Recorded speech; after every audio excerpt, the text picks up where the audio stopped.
en criant Allah Akbar. Un agresseur au couteau a tué un touriste. C'était ce samedi en France. La police a été félicitée, Ousmane, pour le professionnalisme, pour avoir donc neutralisé bien sûr donc cet assaillant terroriste. On parle d'attaque terroriste. Toute la France a été mise donc en alerte rouge pour les fêtes de fin d'année.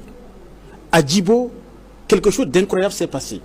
Plus de 3000 assaillants terroristes ont crié Allah Akbar pour se diriger sur le camp et sur plusieurs positions à la fois donc dans la ville de Djibo.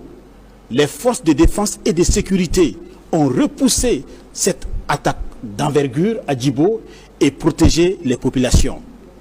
Nos FDS ont été donc condamnés à l'international. On les a donc confrontés à des questions de droits de l'homme. Et même la presse française a qualifié les braves VDP de villes milices civiles. Il faut donc comprendre qu'il y a là, il y a quelque chose qui ne va pas. Et d'ailleurs, ce tableau que je viens bien sûr donc de présenter montre clairement aux populations burkinabées quelle est donc l'attitude que chacun de nous devrait donc avoir. Il faut donc défendre sa patrie. C'est notre existence même qui est menacée dans cette situation. L'existence du territoire, mais également nos vies. Le droit à la vie est menacé. On nous dénie le droit à la vie.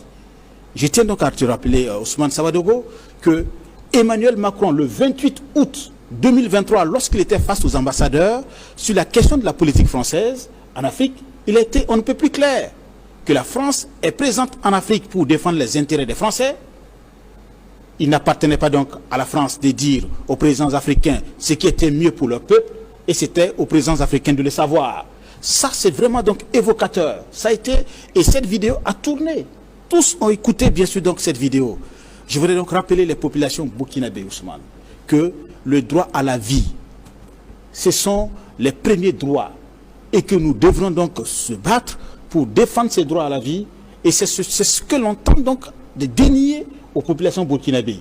Quand on prend les deux tableaux, bien sûr, un seul agresseur au couteau en France, contre 3000 assaillants venus à Djibo avec des armes de guerre et des blindés. Et là, je crois que quand on prend bien sûr donc ces deux situations, la communauté internationale devrait donc se mobiliser plutôt pour défendre l'armée burkinabé et défendre les populations civiles et défendre Djibo. Malheureusement, on tend donc à démoraliser. Donc cela montre clairement que personne ne viendra donc féliciter cette armée à notre place. On a vu, pour avoir neutralisé un seul assaillant au couteau en France, samedi, la police française a été félicitée et encouragée parce qu'elle a réussi donc à protéger les populations.